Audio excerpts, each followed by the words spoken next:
Excel chart and graph series में आपका स्वागत है। आज के ट्यूटोरियल में मैं लेके आई हूँ नेक्स्ट चार्ट जिसका नाम है box and whisker chart. Box and whisker chart इसके नाम से ही पड़ा है क्योंकि इसमें जो हमारा डेटा का एनालिसिस जो हम बनाते हैं क्रिएट होता है चार्ट, उसमें बॉक्सेस होते हैं और विस्कर्स होते हैं। तो आज के ट्यूटोरियल में हम डिटेल में इस चार्ट के बारे में पढ़ने जा रहे हैं, तो आप एंड तक मेरे साथ इस वीडियो में बने रहिए। चलिए बिना देरी किए इस ट्यूटोरियल को स्टार्ट करते हैं।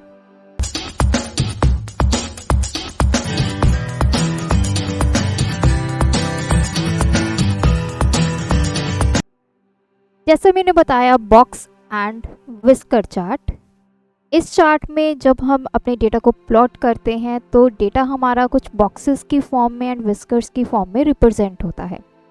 तो सबसे पहले समझते हैं इस चार्ट को हम किस तरह के डेटा के ऊपर इस्तेमाल करेंगे। अगर आपके पास डिफरेंट सोर्सेज से कोई डेटा है और आप उसको एक चार्ट में रिप्रेजेंट करना चाहते हैं तो उस टाइम पे आप यूज़ करेंगे बॉक्स एंड विस्कर चार्ट।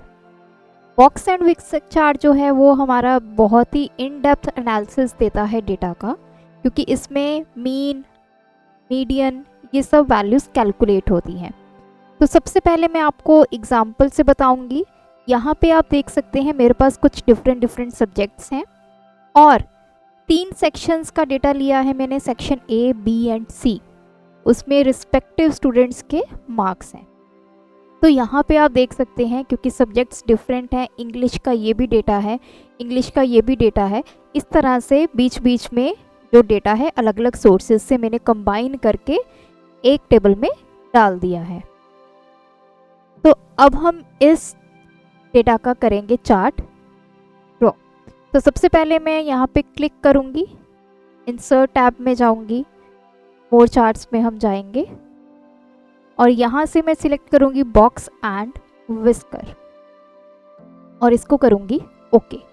इसको थोड़ा सा हम एनलार्ज कर लेते हैं ताकि इसकी रिप्रेजेंटेशन हमें समझ में आ सके।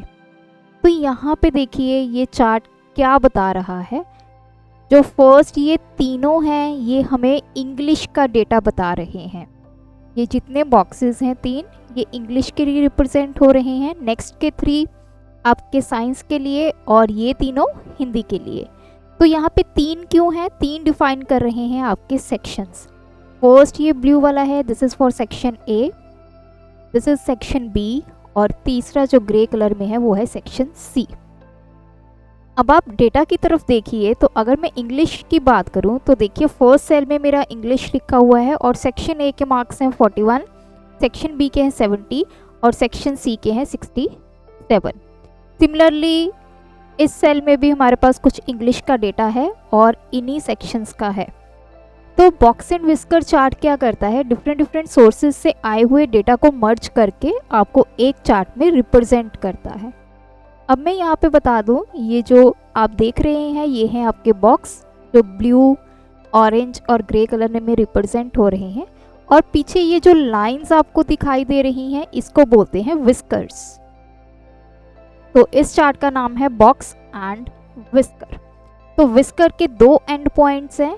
एक है फर्स्ट ये एंड पॉइंट जिसमें वैल्यू लिखी हुई है 41। तो ये एंड पॉइंट मेरा लोएस्ट एंड पॉइंट है, मतलब मिनिमम मेरी कितनी वैल्यू है इंग्लिश की फॉर सेक्शन ए। अगर मैं अपने डेटा की तरफ देखूं तो सेक्शन ए में देखिए इंग्लिश की ये फर्स्ट वैल्यू है 41, then 47, 52, 66 and last one is 61।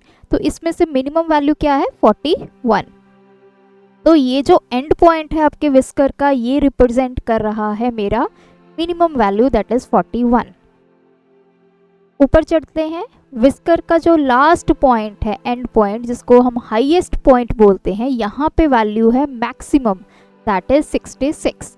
English subject में सेक्शन ए के लिए हमारी मैक्सिमम वैल्यू कितनी है, यहाँ पे है 66, ये रही।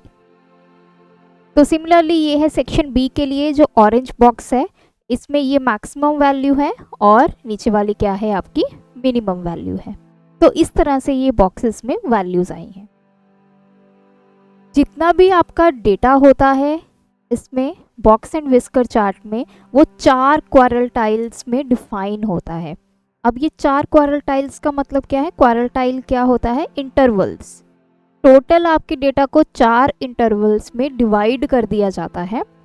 जो फर्स्ट इंटरवल है वो यहाँ से लोएस्ट पॉइंट से लेके ये बॉक्स तक, ये विस्कर जहाँ पे एंड हो रहा है, ये जो लोएस्ट पॉइंट है और ये जो लाइन है, ये फर्स्ट क्वारटाइल होता है हमारा, या फिर फर्स्ट इंटरवल।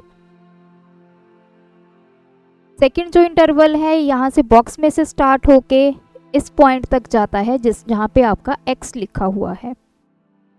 फिर x से लेके आपके बॉक्स एंड तक थर्ड क्वारटाइल, और फोर्थ क्वारटाइल बॉक्स के बाहर जो विस्कर लाइन है वहाँ से लेके हाईएस्ट पॉइंट तक फोर्थ क्वारटाइल होता है।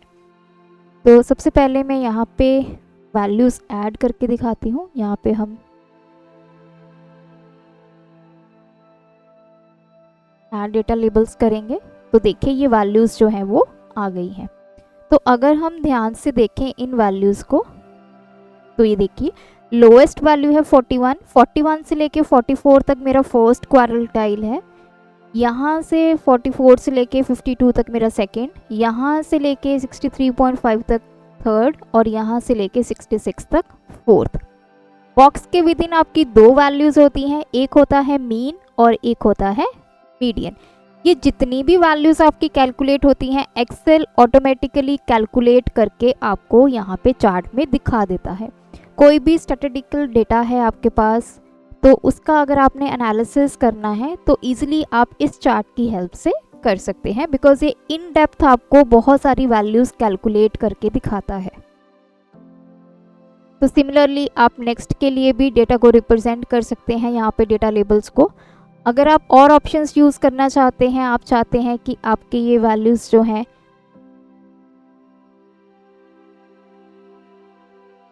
ये प्लॉट एरिया है, अगर आप इनमें कनेक्शंस देना चाहते हैं तो आप यहाँ से मीन लाइन की हेल्प से कनेक्शंस भी देख सकते हैं। तो ये देखिए जो मीन वैल्यूज़ हैं वो आपस में क्या हो जाएंगी? कनेक्ट हो जाएंगी। तो जो भी वैल्यूज़ आप देना चाहते हैं वो आप इजीली यहाँ से दे सकते हैं।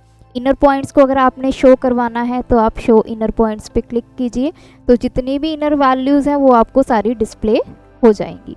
तो इस तरह से basically box and whisker chart में आपके पास डिफरेंट इंटरवल्स में आपका डेटा रिप्रेजेंट होता है। 4 इंटरवल्स होते हैं और 2 और वैल्यूज़ होती हैं जिसको मीन एंड मीडियन बोलते हैं। तो इस तरह से आप डिफरेंट सोर्सेज से आए हुए डेटा को ईजिली एनालाइज कर सकते हैं इस चार्ट से।